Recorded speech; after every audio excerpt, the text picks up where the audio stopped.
themselves too in the car. Boys, they gonna believe this. What is it, 2020? How are you that brainwashed? It's been like 6 years. Sheeple. Sheeple. Right? Like, that could never be me. Just chewing whatever they tell you like a sheeple would. Like, masks don't even work. They got disproven so long ago. What are we doing? They must be afraid of the real world. Hey, watch this. Hey, sheeple, look, I can breathe in my car just fine.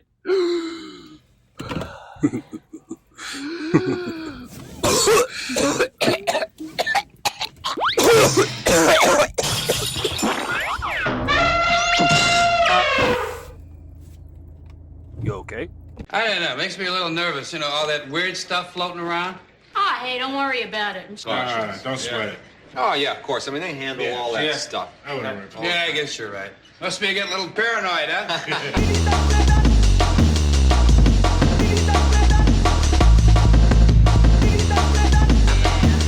See you later. You know, I feel better already. Bye-bye. Bye-bye. Take care, Chuck.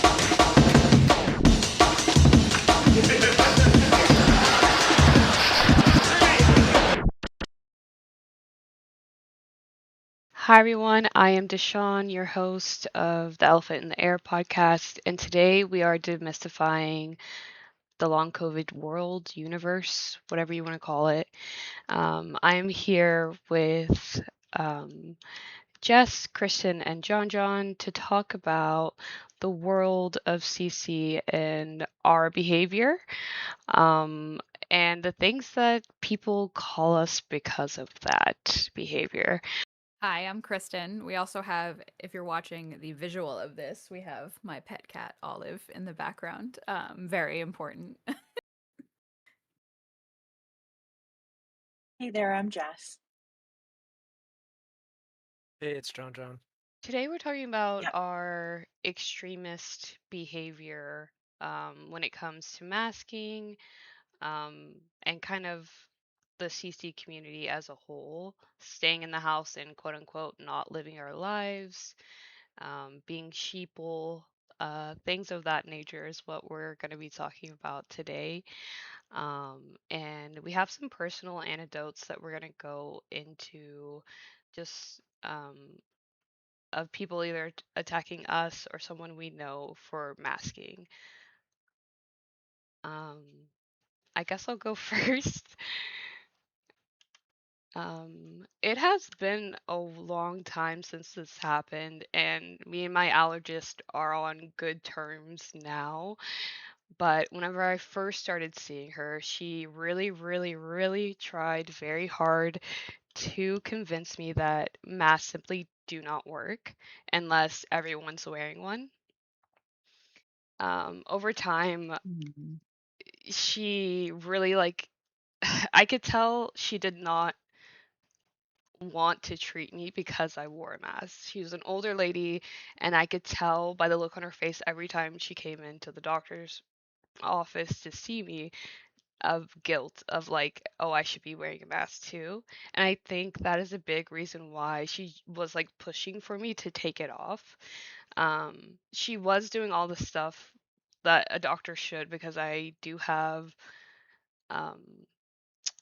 missing titers for pneumonia. So she was like, you should not go out to concerts or fly or be in big spaces like that at all. And so I asked her, but what about in a mask? And she was like, it's not going to help you at all. You're still going to get sick if you go to those places. But the thing is, I have been to those places. I've been to a concert. Yes, it was masked like 50%, and I didn't get sick. I just flew to Arizona and back, and I was the only person masked, and I didn't get sick.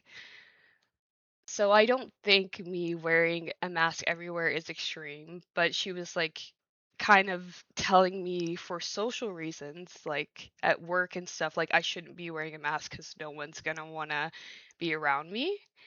And I think it was more projection than it was like actual medical advice.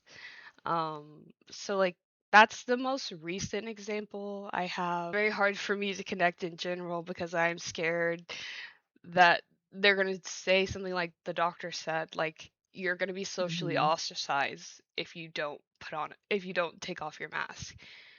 And that's something I've had to deal with, especially these last 2.5 years when I got very serious about masking. Like I've stopped going out to eat and going to parties and things like that. Even with the mask on, like, yeah, people just view me as a very extreme person. And it's so funny because even before all of this, before the pandemic started, I was already seen as an extreme person because I was vegan. So I'm just used to it. I don't know about you guys, but I'm very used to being called a quote unquote extremist for my values. As a fellow vegan, I so relate, Deshawn. Yeah. It's like I don't know how to explain to people that, like, I'm not extreme for my views. I'm just Right. have very high what's it called? Something about justice. What's the word? Maybe justice. I was gonna say standards, but that sounds like, I don't know. Like, oh, I have high standards. The But opposite of yeah, no, I get what cognitive you mean. dissonance. Yeah. I mean, I have a couple of things to kind of like jump off of what you said. Like, it's wild that the doctor, like, there's this like implicit thing where it's like, oh, no, no, no, you're immunocompromised, you are high risk, so you should give up your social life. Like, that's such a big trade. And then here you are, like, saying, no, I have this tool that allows me to have a social life. And the doctor is sitting here like, no, no, no, no, that's not worth it. And definitely, but on the same side of the coin, they're like, or other side of the coin, they're like, oh no, take it off so that people don't think you're weird at work and school. So like, it's just this, it plays into this kind of like ableist construct of where disabled people are very much like, again, like, not, don't be seen or heard, right? Like, kind of stay on the periphery of society. That activity is not for you, even if you do. Like, it's the same kind of thing with mobility aids, right? Like, I feel like especially a lot of doctors, I don't know personally, but I have friends who are, you know, ambulatory wheelchair users. But I feel like there's this implied, like, the goal is to use the mobility aid less, when the mobility aid is actually the thing enabling them to be in these life sustaining activities. And I feel like there was like kind of a little bit of that in your story there, where it's like, oh yeah, no, like, you know, don't go there, you can't, that's not a space for you, you will get sick, even though you're like, well, I have been there and I didn't get sick, because turns out air filters do actually work. Face air filters, they work, even if you're the only one wearing it. And I have a personal anecdote for that I've talked about a lot openly, is that I am still, well, I try to be an active singer. I have a master's degree in vocal performance. I'm a music teacher, hence all this. But like, I was in a super spreader, like confirmed, like not like a, oh, everybody kind of got sick. Like, it was counted. People emailed saying, I'm positive, you're positive, we're all positive. And it was literally like half the choir got sick, got COVID, in 1 2 hour rehearsal. And not coincidentally, this happened like maybe 2 or 3 weeks after Massachusetts. Like, I think it was the governor or the government was like, yeah, we're gonna, you know, I think we're gonna lower the levels and say masks aren't required. I know it was around the time when the CDC changed their COVID levels map color scheme. They added that happy green, green is go, everything is fine. And they lowered, you know, they changed the thresholds for what high and low even are. So that happened literally like 3 weeks after all that kind of occurred. And then the choir finally decided to unmask, because before they had been passing out N95s to everybody and everybody had to wear a mask. And you're telling me it's a coincidence that 2 3 weeks after that we had a super spreader? Like, that is, and I was wearing my N95 still. The first two positives that emailed to say, hey, I think we had COVID at the rehearsal, which was a Monday, and then by Wednesday we were getting emails being like there was COVID there.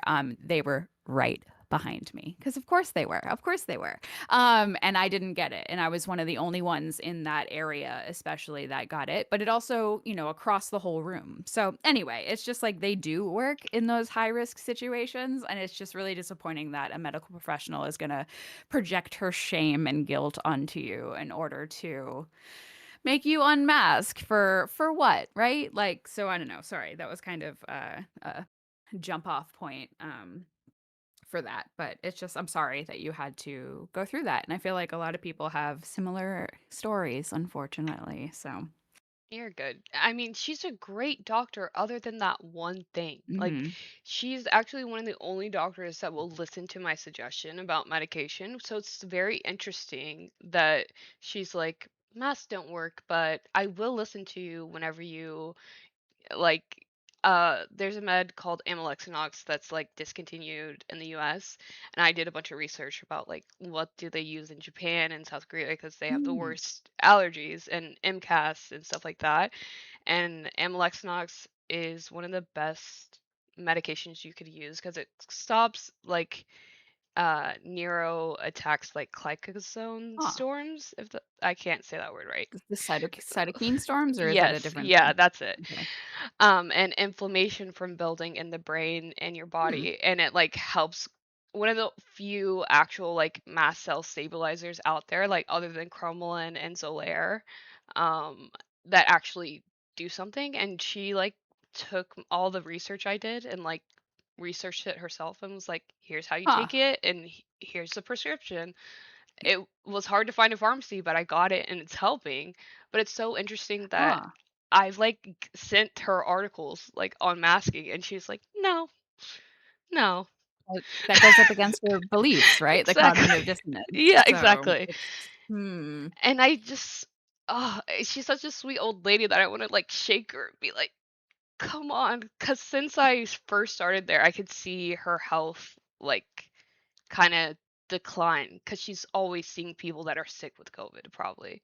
Yeah, I mean, And yeah, it's just sad. It just makes me want to be like, come on, let's mask together. We can do this together. right. Well, the long COVID crisis, of course, it affects doctors and healthcare workers. There's tons and tons and tons of healthcare workers who can no longer work in the capacity that they used to or can't work at all. And it's just wild that like patients are the one explaining that sometimes. Like you'd think they'd stop and look around and be like, where did Carol go? Like, and same thing with like teachers too. Like, Yeah. so anyway, we've come far away, but it's just like everything just like ties together, and that's wild, but I'm glad it's helping. That's really interesting. Today I learned, as somebody who also has mast cell issues but isn't on any stabilizers, I will look into that. You should. Yeah, it's like the best thing for brain fog for me personally. Hmm. Yeah. Um, Well, go ahead. I have a similar personal experience with an immunologist.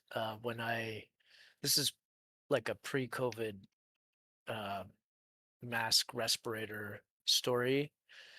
So I'll try to like run through the in a succinct way. But yet I had to. I think a good place to start with respirators is actually trying to filter smoke or Mhm. chemicals, partly because it's something that's so observable.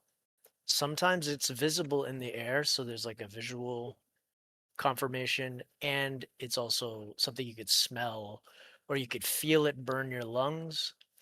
So respirators that work on that type of problem, which is like current as well, right? Because the wildfire smoke, which pops up every so often, um, but it also is in the city. Depending on like secondhand smoke or chemicals nearby, factories. So it's a good place to start because a person doesn't need to know all this indirect information. They can just like, oh, I put it on and there's no odor. Oh, I breathe clear or whatever it is. So that was the level I was at. I didn't know all this stuff that I know now, but I had this issue with multiple things going on, right? Like um, they were saying I'm using my asthma like rescue inhalers too much, too often. So I was sort of happily, tripping through, breathe this, breathe that, cough, gotta take an inhaler. And then they started to call me up and say, like, you're taking too much. Like, do a survey, oh wow, you're taking it every day. Okay. So they say stuff like avoid your trigger, but they don't tell you how. They just Right. say avoid it, like how you guys were saying, like just don't be part of life. Don't live, don't It's be not for anywhere, you. right? But I'm not that. I'm just everywhere, right? Like so and I had to travel to Asia for some opportunities, whether they happened or not. I had to go. And a friend told me, like, he came back, he was not someone with health problems, but he said he got sick from the air, and that he thought that I should really be careful. And he said wear a mask, right? But in his mind he wasn't thinking what I was going to do, because I was like, flashback to graffiti days, not necessarily, not saying I was or wasn't, but like, that's the one I Allegedly. remember, right? Like that's the one I like am. Sorry, what did you say? Oh, I was just I was just saying allegedly on the Alleged. graffiti. It's Yeah. all legal. I did everything legal, like, trust me. In But Minecraft. but like I hung around people and they would use these masks, and from the art side, you know, also going to certain studies, like I made friends with glass blowers, Mm. cool glass blowing people, and they brought me in, but they're like, oh, we have to, oh no, it's really dangerous. You got to wear a mask, and it's a particle cartridge filter type thing. So that's the one I kind of like thought about, and I went to just the regular hardware store, understood that aisle, and I did buy both a P100 and an N95, and I tested it out while I was out there, and I preferred the P100 because it was like more geared towards the smoke chemicals and stuff, and it worked for me. And when I came back, I was on this whole like, oh, it's so bad over there, and then not as bad over here in the West. And I was like, no, it is as bad over here. Like it's just here, here, here. It's just the places you don't even think about. It's right outside the building, everyone's smoking or whatever. And I'm not saying I'm against that. I'm just saying, like, if I don't want to breathe it, look, I use this filter as I'm walking into the building, like, fine, and there would be people looking at me like, what? Like, what? But fine, it's just one of those little things where it's just sort of like, you've already walked past, like, it's no big deal. And I presented this to my immunologist, who was like, telling me to avoid everything and everything and everything. And yeah, she was just sort of looking at me like, but it's big. She's like protesting, like, No. and I was like showing it to her, like, is this dangerous for me? Is there anything I need to worry about? Like, is this like? She's like, no, of course not. No, there's nothing wrong. There's nothing like medically related. No, there's like it makes sense, but you know, it's a little obvious, don't you think? She's looking at me, and I'm No. like, I'm the one that's coming up with little fashion tricks and whatever hipster things at the time. I'm like, what's this my doctor? I love her, but she's just trying to give me fashion tips. Like, that's really odd. Like, what's this thing? Why are you so? She's like, but it's just so big. Like it's, and then she just kind of figured out. She's like, I guess it's just gonna do that. And she was just like, well, I guess it's your style. And at that Right. point, I was like, I guess it is, And the thing is, like, I wasn't like 24/7 all the time, all the time. I had a technique where, like, I could recognize either right away the air, or ri- in advance, even through visual like predictions. Like, I could Hmm. tell, in advance. But when I'm talking about smoke and stuff like that, Right. and so I got into this, like, very quick with it, pull it out, and it didn't even have to be strapped on because of the way that the P100 is shaped and all that. And so um when it came to the, SARS-CoV-2 outbreak, pandemic, COVID-19, all the names that they had, the Rona, and novel coronavirus, like early they said it's your people are infectious before they know it, like Mhm. by like week in advance, you know, and uh the fact that it's that it's infectious before you show symptoms means that like that whole thing that I was relying on prediction, like visual and like sensing of like it was like, well then that means I have to go even more ahead of it, which means it's just sort of like until otherwise, it's just sort of like assumed, you know, but yeah, it's just been so long. But anyways, that's my story. I don't want to keep going. So No, that's awesome. It's really interesting how you got into it from the before times. I sort of knew about masking too, because singers mask on in before shows or on planes usually, for the dry air. But really, it's that, oh, surprise, colds and flus. They're probably airborne too. But it was like never that explicitly. It was like euphemisms, like, oh, it'll keep your voice wet and warm, but. No, it's really for sickness prevention. So anyway, that's interesting. Thank you for sharing. like I had One thing I one oh sorry, go ahead. Yeah.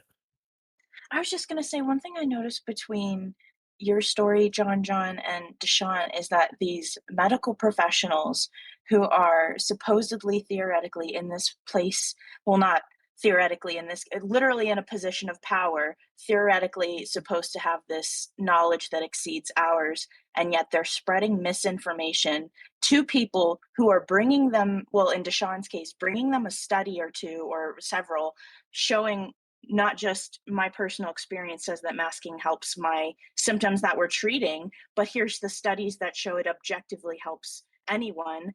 And they're still so stubborn that they want to defend their own personal cognitive dissonance over thinking about the benefit of a patient. And I think of the patients that come to them with no, not without the knowledge that we have, right? Without the education that we have about masking and how they're causing harm by spreading misinformation ultimately. Yup. I agree. Yeah. Yeah. I wanted to, well, a couple of things like, you know, so I have three pre-existing conditions. Two of them can be fatal. So on Mm. the like fully on the like emergency room people, like the ambulance, I even have some funky stories with them, but like on the overall, the people that are there to save lives like immediately, like that, like at the emergency room, I I'm with them because they've just saved me like so many times. I have all these stories, and but a big part of how I conducted myself to break transmission was thinking about them. Like when they needed help, I was like ready to do all my stuff for me, but even just for me to not end up going there and infecting them at the place. So I feel like I'm on the same on the other side of the coin there. And then but the other condition I have, which is like non-fatal, it's like an inflammatory, and it's the type of thing that like messed up my life in a lot for many years. And like when it's the medical people that are dealing with that, sometimes they're really on like slow time, and they're kind of stuck, and they're not keeping up on research the way you're researching it. And so there's kind of this like, I find at least in the systems that I've been in, there's like this like rush to like keep you alive, not dying. And then after that it's like, well, I guess we'll see, you know, and it just kind of kicks on if there's like after effects. And so I think that there's like a mixture there, because I definitely know in the emergency room stuff, a lot of them do know about respirators, but then they just don't want to have to do it now, Mhm. you know?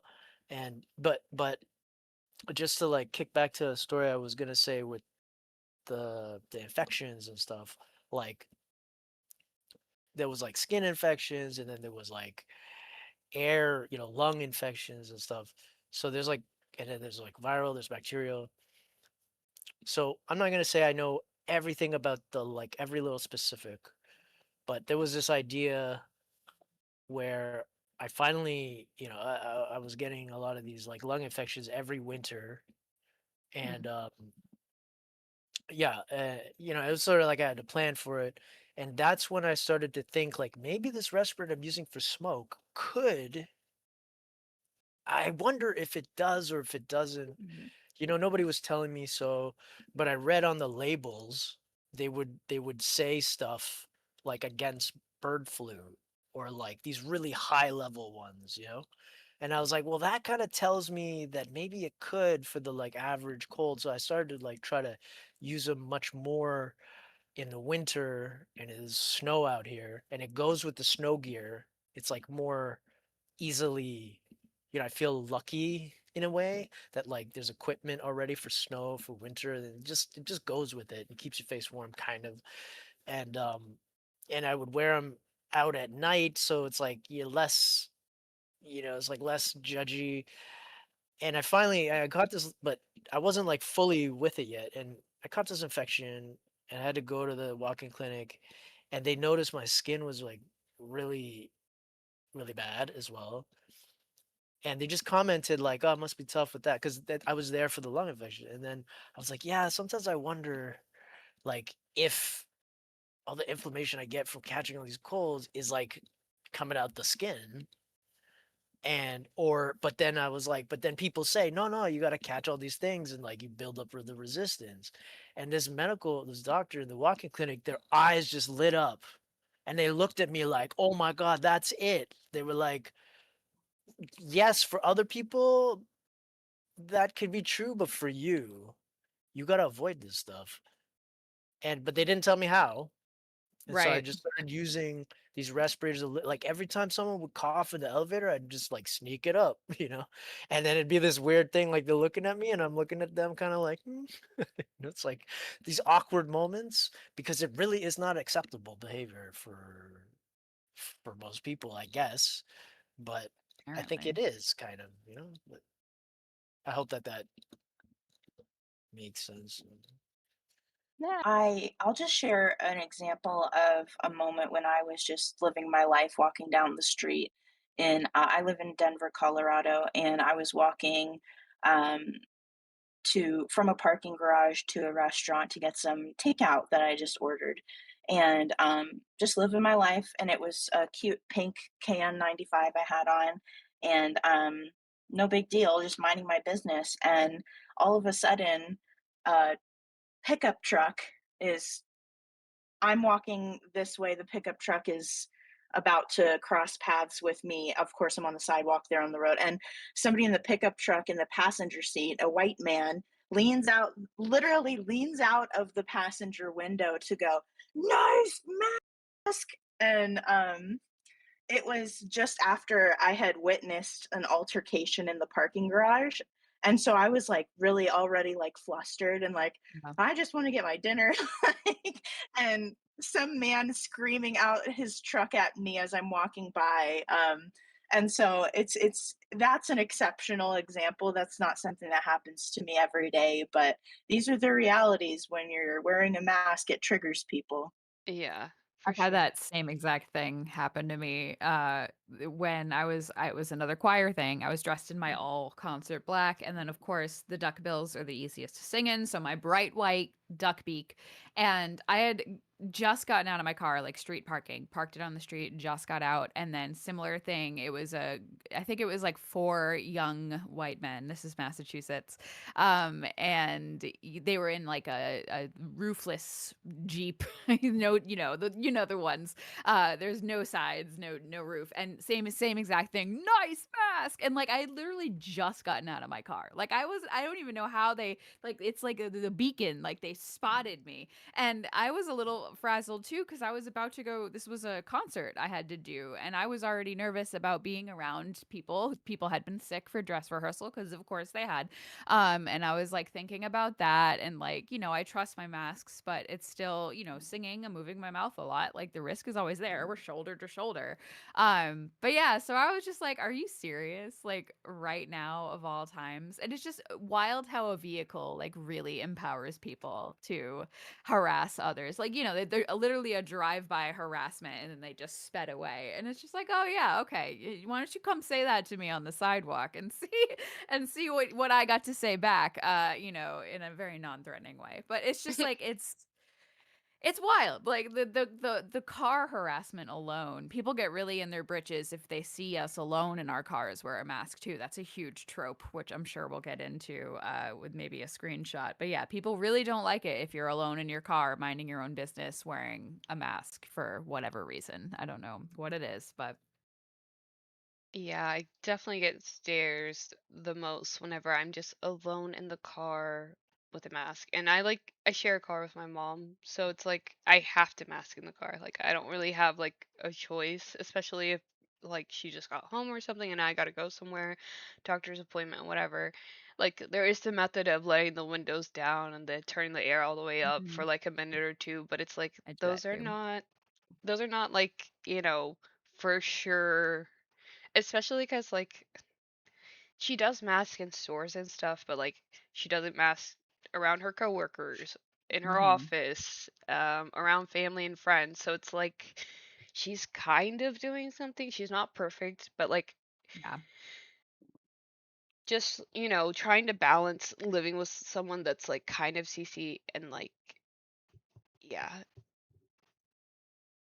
the car thing is the most annoying because, like, I will go through drive-throughs and they'll give me the strangest look, and I'll be like, "Well, I live in Texas. The air is always humid. COVID's always outside in the air, no matter where you go. It's 104 today and Oh, gross. 60% humidity. COVID loves that. So it's No, just thank you. sitting in the air outside. I can't like open my windows and like get clean air in. Even if I did that outside, I live right next to a park. Yeah. Like I let dirty air in to like clean the dirty air in the car. It's just easier to put on a mask and blast the AC because I'm Yep. sweating. Yeah. Well, you're also not supposed to take them on and off so much. Like the Yeah. instructions for wearing respirators with head straps is literally try to don them as few times as possible. Yeah. So I don't know. Again, it really makes people mad if we're running errands and don't Oh, it's like because I think it's projection again. Because again, to them, they're like, "Oh my God, I'm being strangled by this mask." So in their minds, they can't imagine that somebody doesn't want to take it off as soon as possible, and it's just like I'm just driving to another store. Like, there's no Exactly. reason to. So, anyway, ugh. Especially taking off a Zimmy. I've just upgraded to Ah, the Zimmy. It's so hard. It pulls out my hair. I'm like oh no. the little rubber thing that you ow, hit Yeah, my elbow, demonstrating. Um is being so attacked by objects. yeah, it's so annoying to pull on and pull. You have to like tighten it Mhm. like a hair tie and then I always get a loose hair in there and Yep. if I'm gonna take it off, I'm taking it off one time and it's after I've done all my errands and I'm inside for the rest of the day. Yeah. And I think a lot of people back to like the suffocating thing, the extreme verbiage that they use because they Mhm. don't know the word guilt and shame. That's called guilt. That's called Yeah. shame. That's not an actual physical feeling you're feeling. That is an emotion from the inside expressing Mhm. itself the only way it knows how. And it only happens when you put on a mask, 'cause that's the only time you remember that it exists because you push it down. So, like Yep. normal normies, if you will, people who don't mask, they push down that feeling so hard because, Mhm. especially in the States, we are not taught to deal with our any kind of emotion. No. Even I know like people say like boys are socialized to ignore their emotions, but everyone is in America. Everyone is, especially whenever it comes to like making other people feel comfortable, and that's what it comes down to. A lot of people think we are disrespecting them by making them feel shamed Hmm. and uncomfortable, and it's like, I didn't make you feel that way. That's just how you feel. Right. Yeah, that's a you feeling. Yeah. And I wish I could just tell them that, like, it's okay to feel bad. It's okay to make a mistake. It's what you do after that feeling that counts. And a lot of the time they just double down Yeah. instead of being like, okay, yeah, I did have a feeling and it made me hate you, but really I'm just mad at you myself. No one will ever sit with the feeling long enough to come to that conclusion.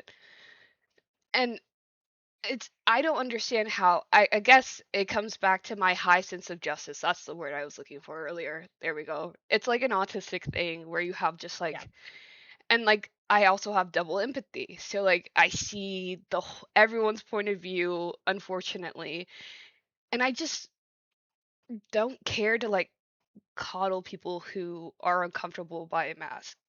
Like I I don't want to sit here and say like, oh, if I was on the other side, I wouldn't be doing the same thing. Like, because I don't know. If I didn't have all these health issues, even before long COVID, I still was wearing a mask. Um, but if there was a reality where like I wasn't predisposed to getting long COVID and like having all these health conditions, I still don't think I would be on the other side like making fun of people Yeah. who mask. That's just never been the type of person. I'm not a commenter on Twitter. I'm not a reply guy.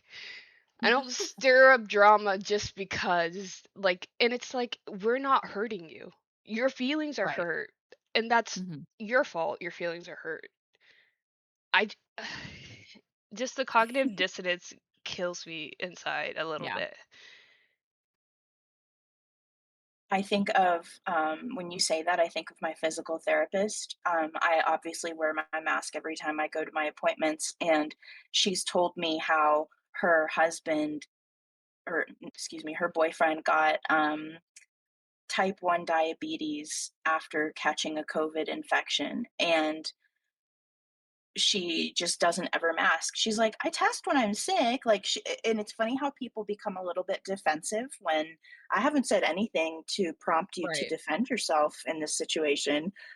So I think again that just highlights the cognitive dissonance. And at one point, she said, "There's just like no research on COVID. It's just." I'm like, "There's tons of research. There's Are literally you?" so much. I got Like, agitated. I was like, "Girl, have you not looked?" So the no, of course they cognitive haven't. dissonance is so real. Of course they have. No, no Yeah, one that's wants a to lie look they at tell it. themselves. Yeah. Then, because then if they look at it, they'd have to deal with their own mortality, and that's Yep. something that is so weird for people. I don't know. That's just like the end of the book. Like everyone's gonna end at some point. Yeah, Why we know. not? Why not like prevent? If you're so scared of dying, why would you not at least try? Because like, right, not all of us CC people are perfect. We don't mask everywhere, but we do at least try to prevent getting long COVID. Like I know some CC people don't mask outside, some do, but like there's got to be something better than just hating the people that mask and like ignoring everything. Hmm. Oh, I was gonna say the story about driving while masked because I have a story like that. Oh yeah, go ahead. Um, but so like, because I live in a vertical, like stacked apartment, Mm. and I guess from the older mindset of like why I originally like living like this is because I was like a higher up floor with more light. It kind of helps me be inspired for the art that I'm doing. So, and then I just got stuck in this way, and I've actually had certain reactions to moving to the wrong place. So I kind of am almost a little bit like, okay, I know what I'm doing here.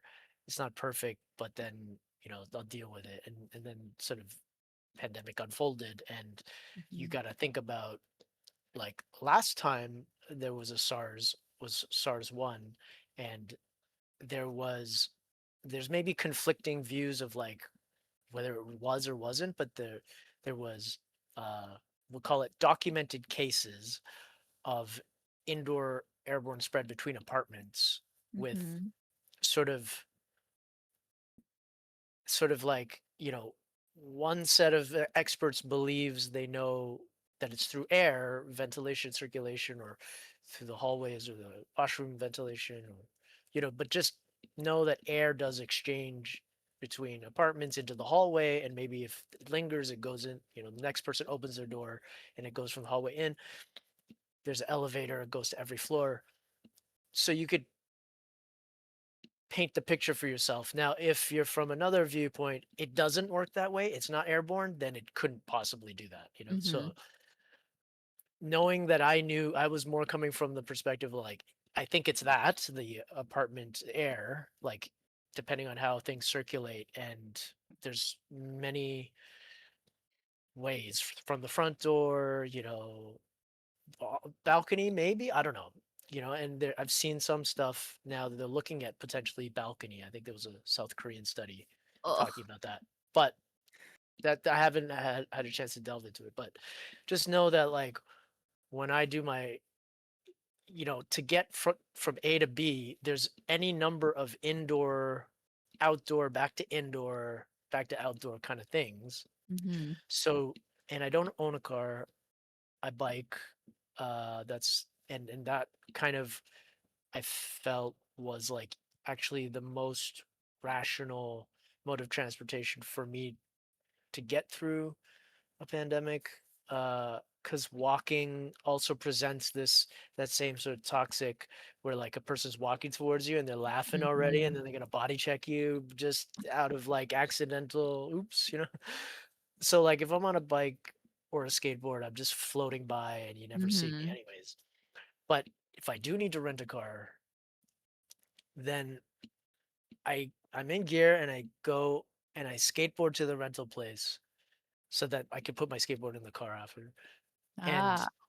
yeah, and what I did appreciate around here is there was a lot of, like, sort of, at least at the height of masking that everyone was doing, they were like, okay, this is an interesting one.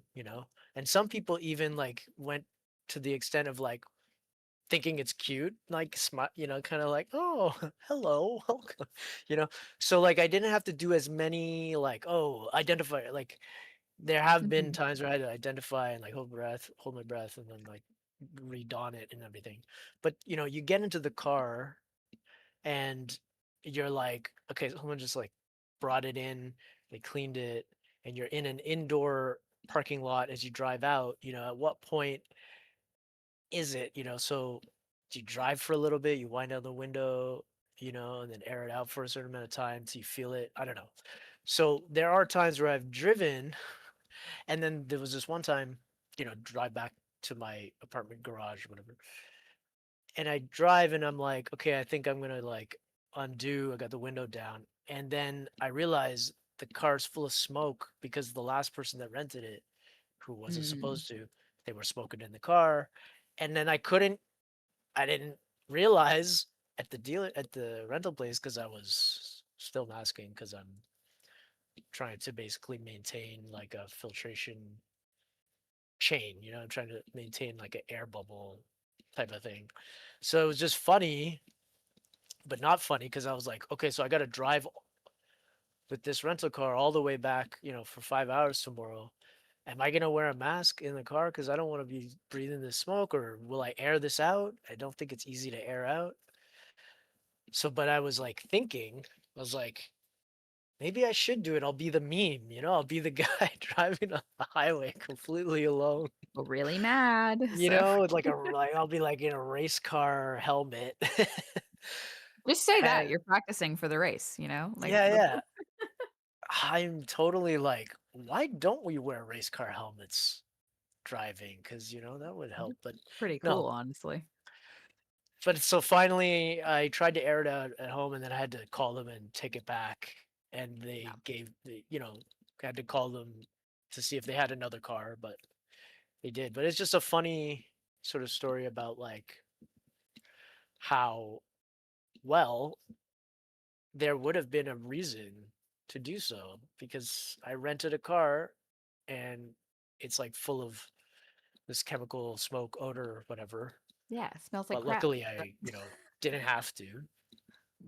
But even when they're cleaning it, the cleaning materials could be someone's reaction, right? Because with like chemical Yeah. sensitivities. So all this to say, there's totally reasons why, you know, you could end up needing to drive with a mask on. Why would anyone care? You know? Why are you looking in my car anyway? Like, look at the road. Like, what are you doing? Like, if they're driving too, right? Just like clam down over there, dude. Like, I don't, I come from a state with tons of road rage too. Massachusetts has a reputation for our driving, so it's just especially like, what do you care? Like, honk at me, go for it. But anyway, I don't know. That's All right, thanks so much for those stories. I appreciate you guys sharing. Let's hop into some of these tweets that kind of share the same sentiment. For our first tweet, we have the COVID Slayer, Buffy. This doctor says they get COVID every 6 months. It's torture. Their asthma is now worse, and it's probably shortening their life. People in the comments suggest it. And N95. Their response: masks aren't needed in daily life. Almost no one wears a mask anymore. No doctor wears a mask. The tweet is quoting a Reddit post. I get COVID every 6 months. It is always the same. First, sore throat for a day or less. Then, sudden onset of muscle joint pain with coughs with nasal congestion / runny nose.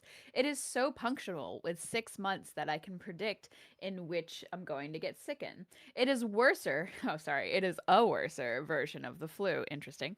Every time we get COVID, my wife has always had ache. Is that what?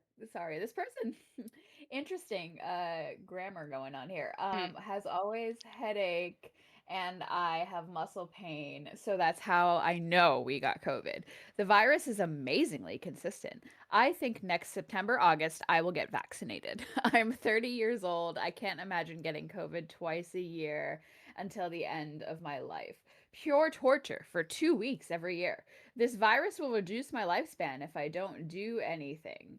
My asthma got much worse this year because of constant getting flu / COVID / cold. Edit. I didn't know this subreddit was so anti-vax and so pro-mask. Everyone is telling me to wear a mask. Sorry. My bias is coming through in my voice acting here. I don't know where you guys live, but in Germany almost no one wears a mask anymore unless they are sick, and it is recommended by our health ministry to get vaccinated if you are a medical personnel. The vaccine gets adapted to newer strains just like the influenza vaccine. It was a big mistake that I didn't get the vaccine this year. The colleagues who got it didn't get sick, although they don't wear masks. It is announced that masks are not necessary in daily life anymore, and no doctor in any hospital wears N95s anymore. Obviously, sorry, I keep having to, obviously, except the doctors who are examining symptomatic patients. And I take sick leave until my symptoms are over and stay at home so I don't infect anyone. Oh man, where do we begin with that? There's so many little nuggets of misinformation and misconceptions going on in there. So gosh, awesome. The state of things. Yeah. I'm not anti-vax, but I will not get a Pfizer or Moderna. I just won't. I have had bad reactions to them. Yeah. But I think it's a little extreme to say we're anti-vax. I think a lot of us just are picky with the vaccine we will get. Mhm. Well, Um, and we know that vaccines are not the Band-Aid that keep you from getting right. infected. That's, I think, the sentiment that they're referring to with Yeah. vaccines. Like, the way that this doctor said that his colleagues that have been vaccinated don't seem to get sick makes me think of asymptomatic transmission, because how does he know? It sounds like Right. there's not been a COVID test involved in this No. Right. situation, you know? Yeah, no one's testing at all. Well, Um, also comparing it to the flu vaccine also doesn't prevent transmission. It's right. just supposed to lower severity. So that's like also not a great comparison. But yeah, the other thing, what do they say? I feel like zoom in. I can't imagine getting COVID twice a year for the rest of my life. Okay, like figure it out. Like the vaccine isn't working. It's not just because you didn't get it this year. Like they're already saying they get it all the time, every 6 months. So it's not because you didn't get the one vaccine. And like on the point that, oh, like we're anti-vax, that's a trope that comes up a lot and that is being used to redirect the conversation away from masking.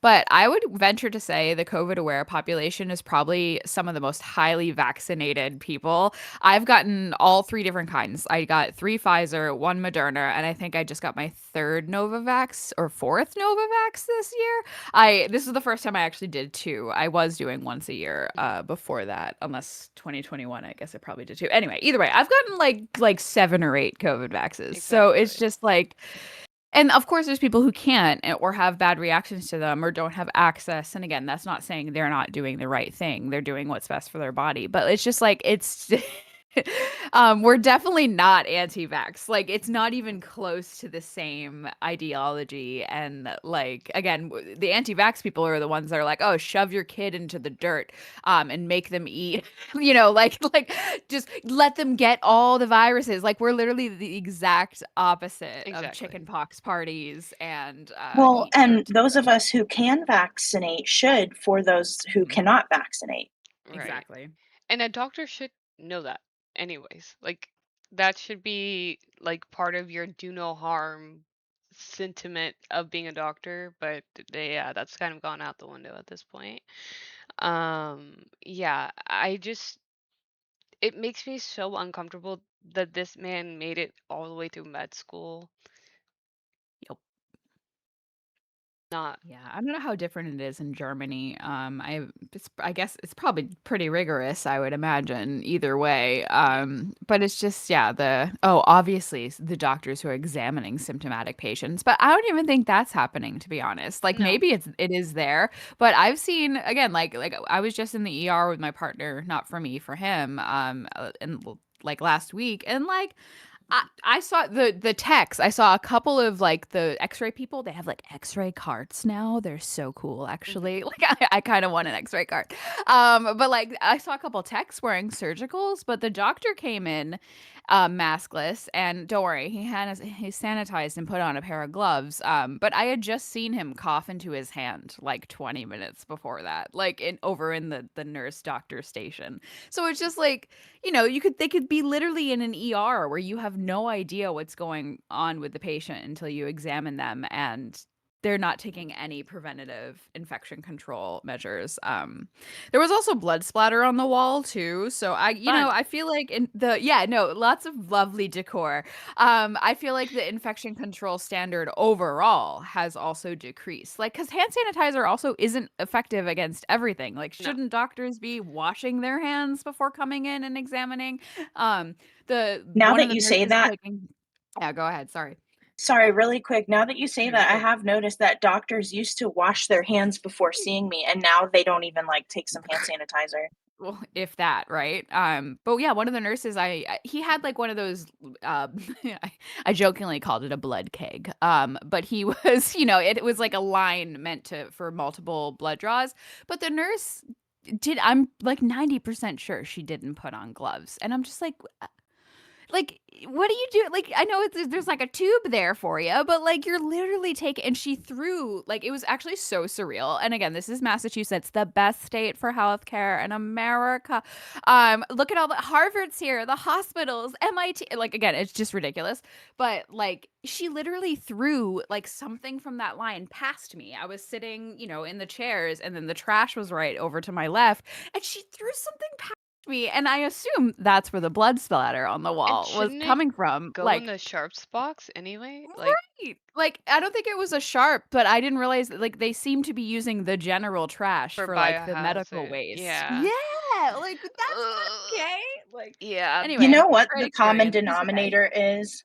The common denominator in all of this is that they think that their position gives them the authority or the power or Yep. the divine intervention to not have to be subject to any actual science because they're so above that but because of their position. They Nurse, know. doctor, doesn't matter.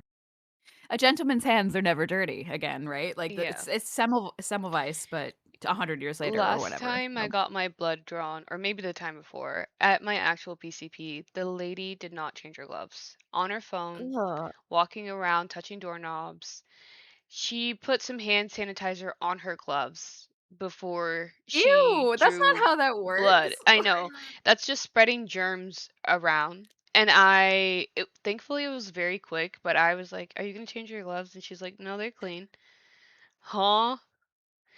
I've seen better like cross-contamination control by like 16-year-old servers in a restaurant. Like Yeah. you literally like food safety people are Mhm. like practicing better infection control than your average hospital right now. I'm And just well, like, maybe not. Maybe we shouldn't say the food safety people yeah, considering no. what's going on. It's all out the Um, window at this point. There's no yeah. But safety, there's no ugh, controlling anything. And I think that's extreme. I don't think we're being extreme for like wanting to no. stay home and not be cross-contaminated with whatever is out there. Um, the extremeness of just like not caring about anything at all.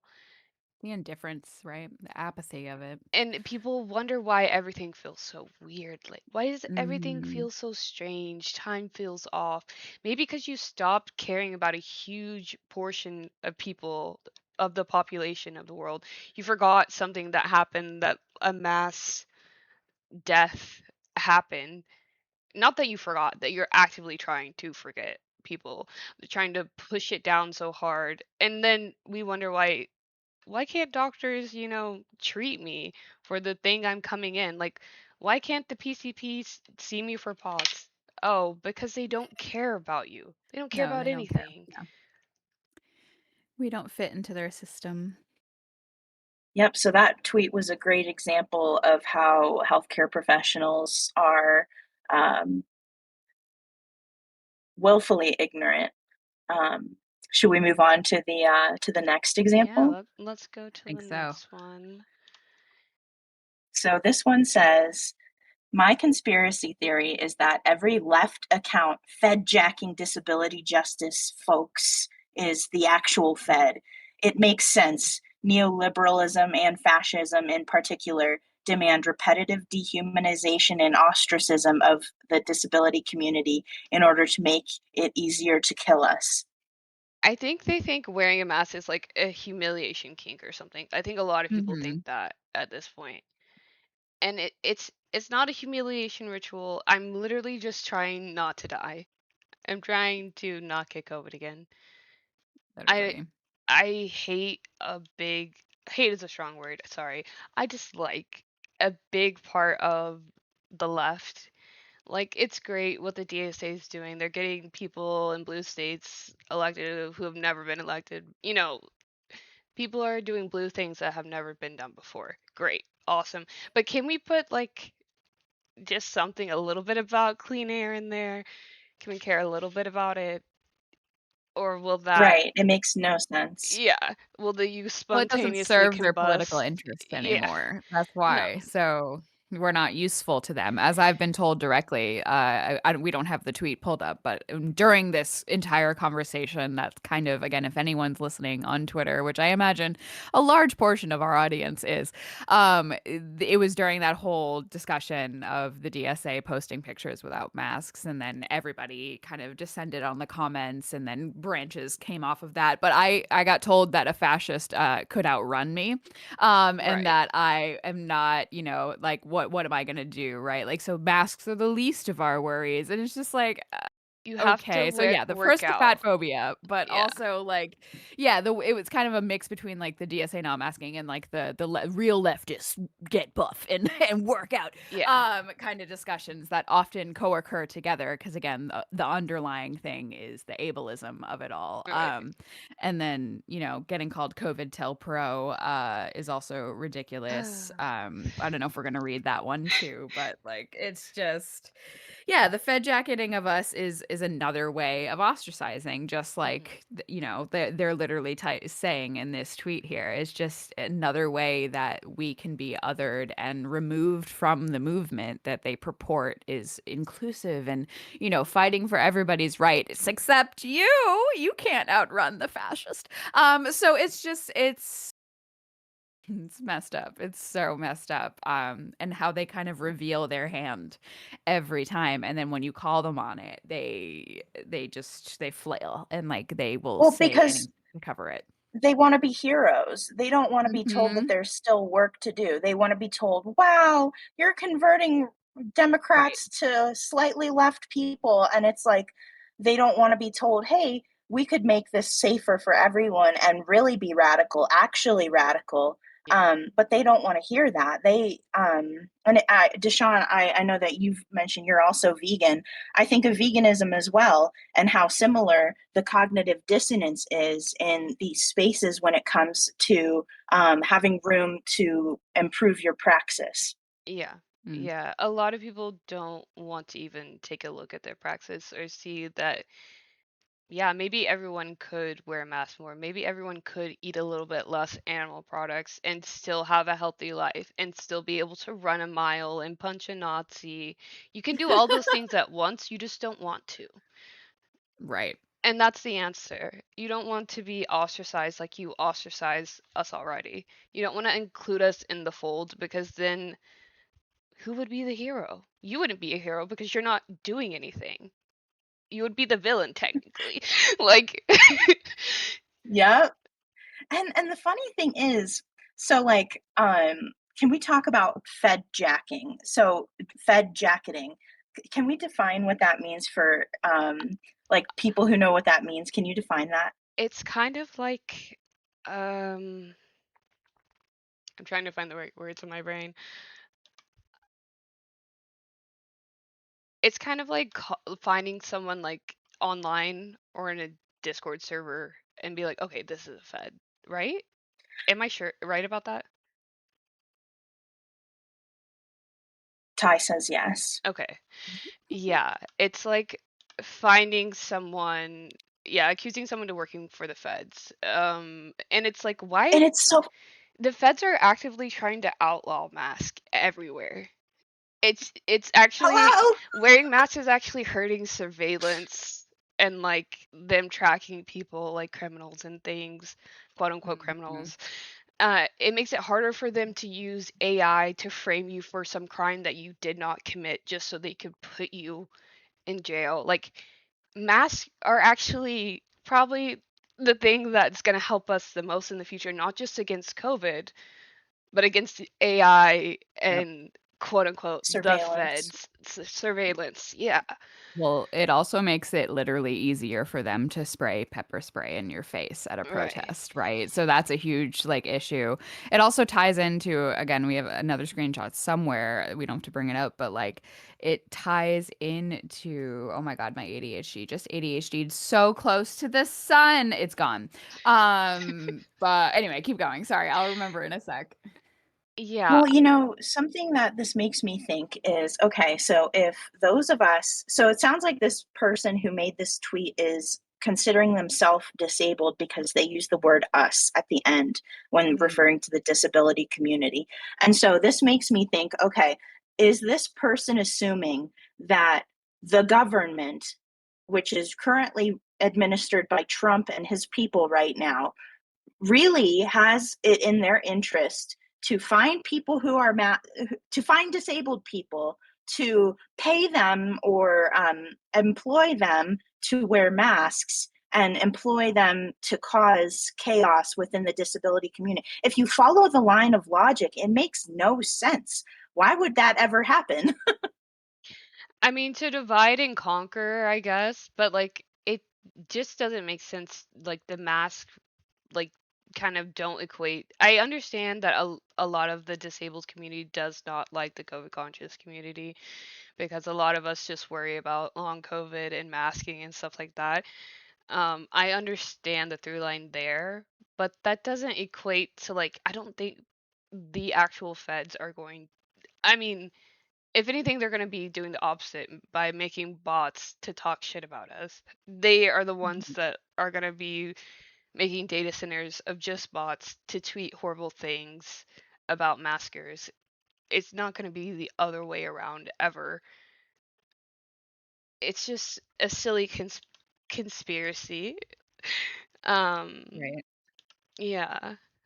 I did just remember what I was going to say. It like ties into the people who also another trope about us is like, oh, you're just listening to what the government says.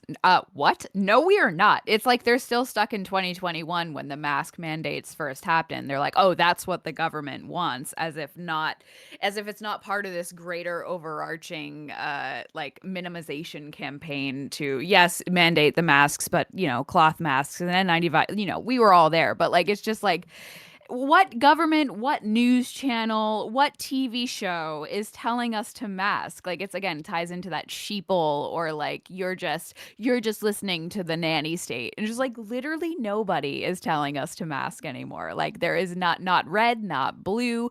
In Massachusetts, a lot of people don't like our governor, Maura Healey. Like, Jill Biden famously was like, isn't the air sweeter without our like it's just like there's so many quotes that show that blue team and red team are aligned on this issue, and they do not want you to mask, and they want you to go and pretend everything is fine and keep keep the office buildings open, and like go spend your money, pretend to live your life. Anyway, sorry, that's what I was gonna say. It's like it ties right in to that thing, the Fed jacketing and the trope that, oh, we're actually just listening to the government. And it's like, no, we're not. Like, anyway, sorry, I remembered. Such a great point. I'm glad you remembered because so true.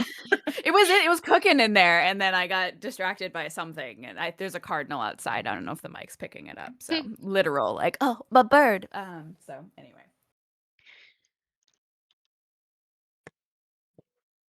I forgot what I was going to say. Gosh. A neurodivergent representation on this podcast Yeah, is we're great. high. We're there. Yeah, So we're great. Should Okay. we move on to the next one? Yeah, our last tweet.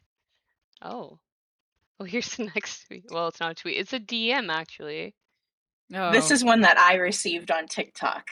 Oh, crazy that you're scared of the air for your health, yet won't eat less or go to the gym routinely. Oh. A stranger who I don't know at all. There's that fat phobia again.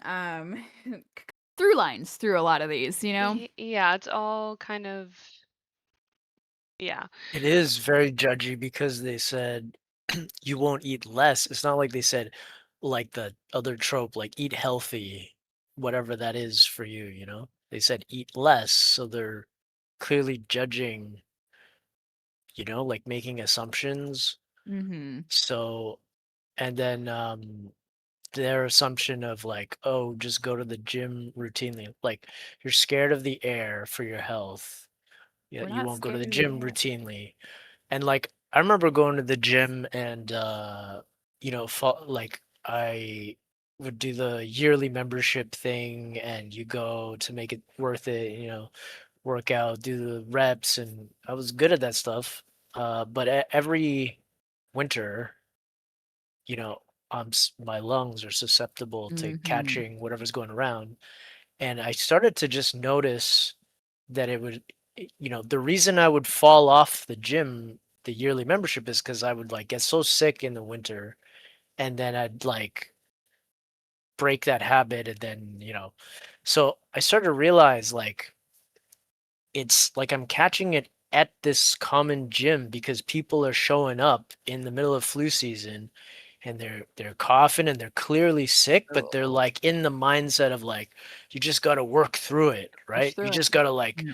you know, like make yourself strong. So they're going and they're infecting everyone because it's air, because, of course, the gradual awareness that probably most of these common colds and flus are airborne, and the stuff we learned from COVID, this pandemic, like all the science that went into it has illuminated that, wow, it sort of really is this broad thing. But it's like people will go there and telling themselves these like ideas that, you know working out at the gym is healthy, so when you're sick you go there to make yourself less, less sick or something, like they're Yeah. trying to like ritualistically get rid of it, but they're spreading it to everyone.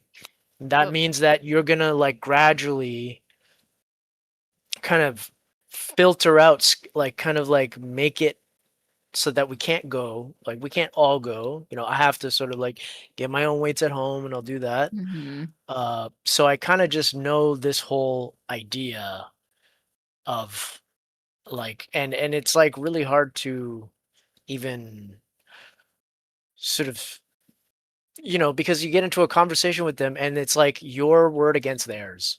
It's just sort of like Mm-hmm. your ideas versus their ideas, and their ideas work for them, apparently, but I think of, yeah, oh, sorry, keep going. I mean, I'm just gonna say, like, but it's like this idea of like they're only thinking about like how they feel as they're sick. Oh, like, yeah, I feel good enough to go to the gym, and but you just hear their pneumonia in their lungs. Like, yeah. I'm kind of trained to listen to my own lungs, so I can actually hear what's going on in everyone else's lungs. It's kind of funny Oh, I because I hear had people's vocal folds everywhere. It's so bad. Don't even get me started.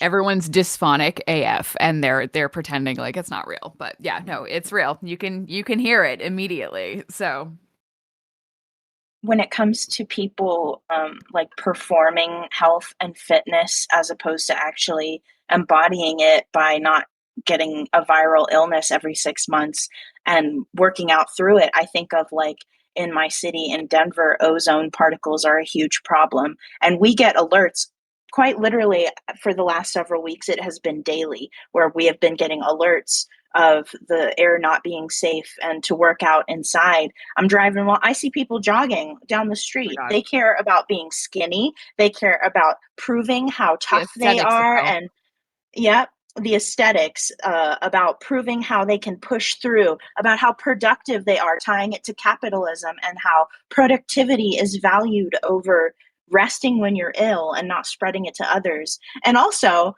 I work out every week, multiple times a week, and I'm vegan and I'm fat also. And they can't wrap their head around that They those can. things can all be true at once.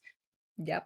No, and we can also get into how like this skinny Olympics always happens after pandemics. We could get into how Mm-hmm. working out with long COVID is extremely bad. Or, I mean, working out with COVID or long COVID generally can be deadly. It can be. Yep. MECFS is not something to play with, and a lot of people just will keep pushing until they don't have anything to push for anymore, if you know what I mean. I have been told multiple times to just push through it. Sorry, my mitochondria is turned off. It is not working. What do you want me Not the to powerhouse of push? the cell right now. Yeah, It's not there's doing good. nothing to power my cells. What do you want? My lactic acid buildup is actively eating Mm-hmm. my nerves to the point where I have small fiber neuropathy. If I keep pushing, if I work out so I can punch Nazis, I will be dead. There's no, you know what I That's what they mean? kinda want though, which is so sad to say, but also, like, I honestly thought, like, me and my ignorance and naivety, but, like, there have been so many like high profile athletes who have gotten long COVID and had to stop in the middle of competitions or stop in the, stop their careers dead in their tracks. And it's like, if, people like Kristaps Porzingis, like literally have POTS. And again, they won't say it's from COVID, but like there are these post infectious, if you want to call them that, but, obviously we're not post. It's just like, this has been a thing historically. And obviously we're in a huge time where this is becoming much more common, or things like POTS and MECFS and things that really make it hard to exercise. I don't think I have MECFS, but I do have POTS, and the exercise intolerance, until you feel it, you like, it's so easy to sit on that other side and be like, oh, you're just not pushing yourself hard enough. It's like, my heart rate is 140 walking down the street, okay? Like without a beta blocker. And it's just like,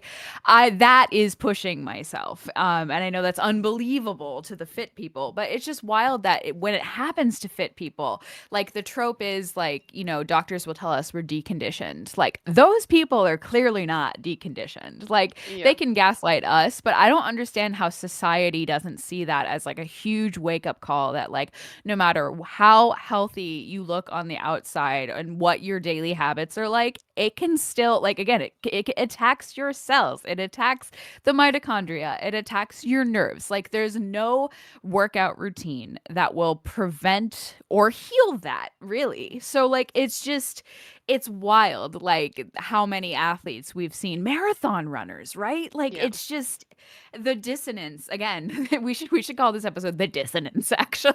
It's just like, because it's just got like a recurring theme of like people just really can't see it happening to themselves. Like even sometimes when it's happening to them, like I know personally, like that's a journey that happens when you first start noticing you're chronically ill. And like I've had symptoms of POTS my whole life, but I've only had kind of the language now to describe it. But like I didn't know what I was experiencing wasn't normal. I thought everyone had to push themselves that hard for everything they did. And because that's what society tells you, just keep pushing and pushing and pushing and pushing until you can't anymore. And then if you get to that point, like, well, maybe you didn't try hard enough, which Exactly. is Right. wild. You didn't Like, pull your boots up hard enough. Yeah, it's I just think it's easier for these people to um, keep their.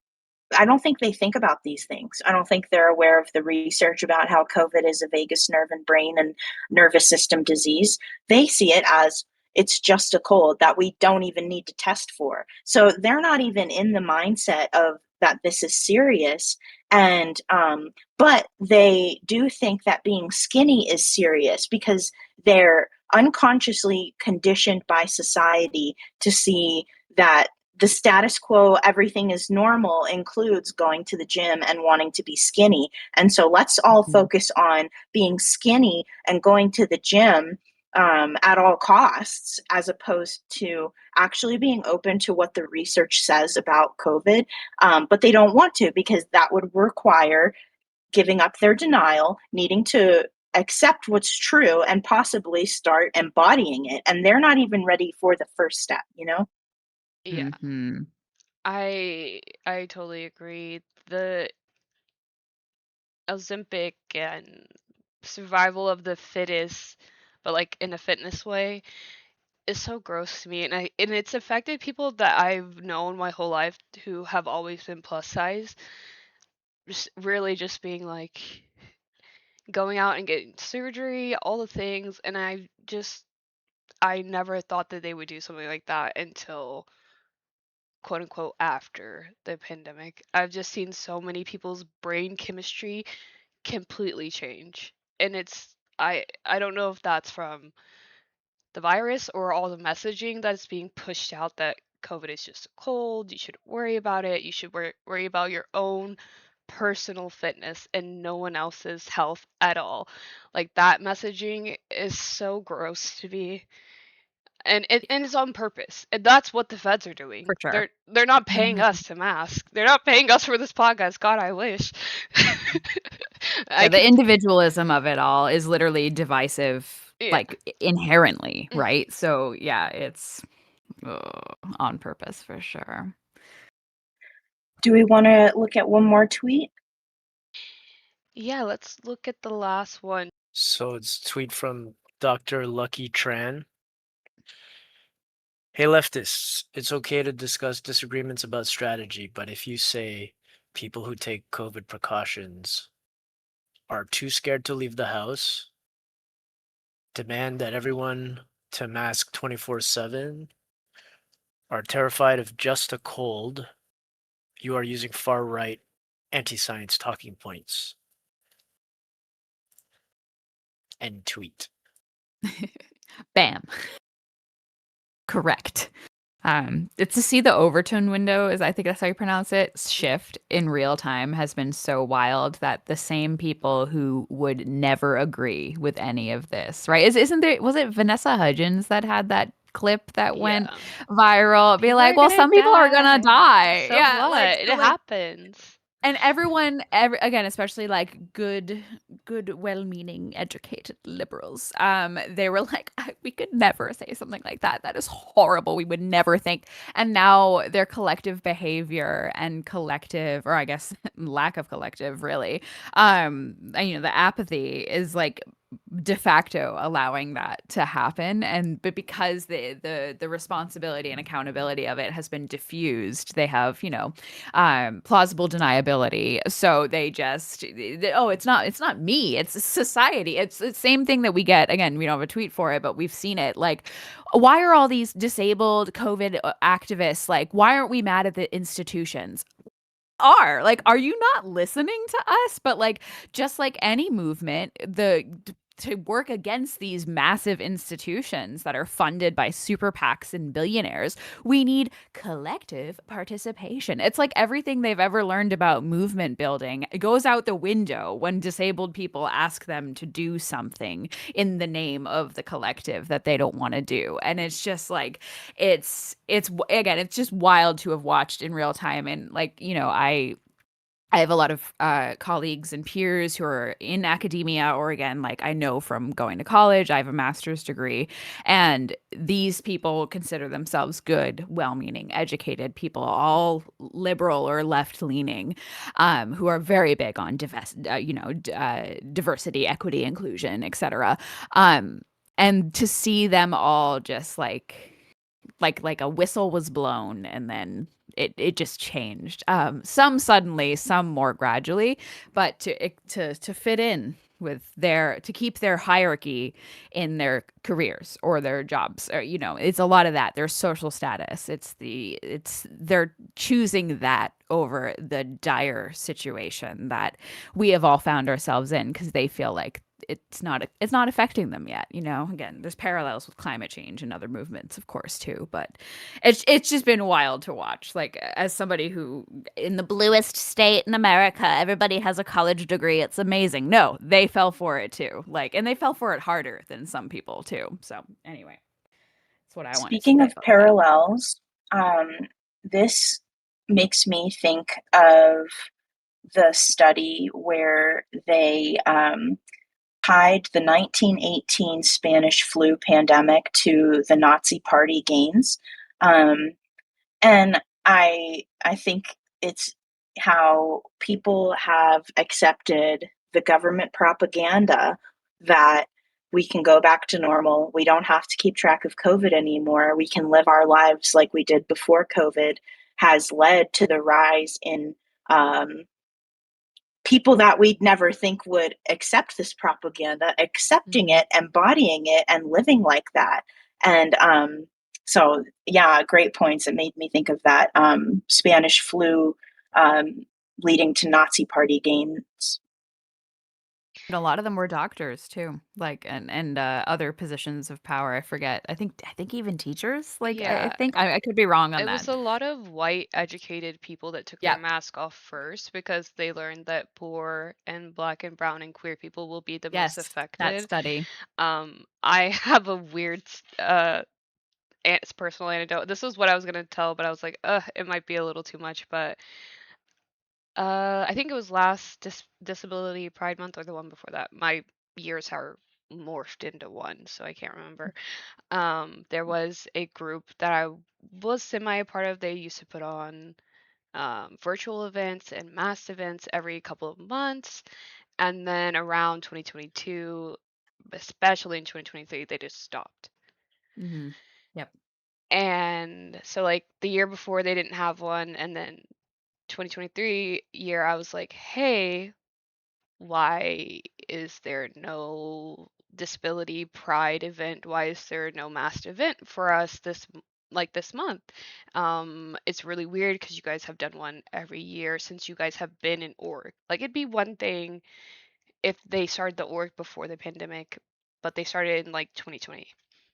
Yeah. And so I was like, you guys, like queer people are the most affected, especially black and brown. You guys are using your proximity to whiteness to throw super spreaders, because you want to be accepted by everyone, and you're excluding a huge chunk of queer people that could potentially, go to your events.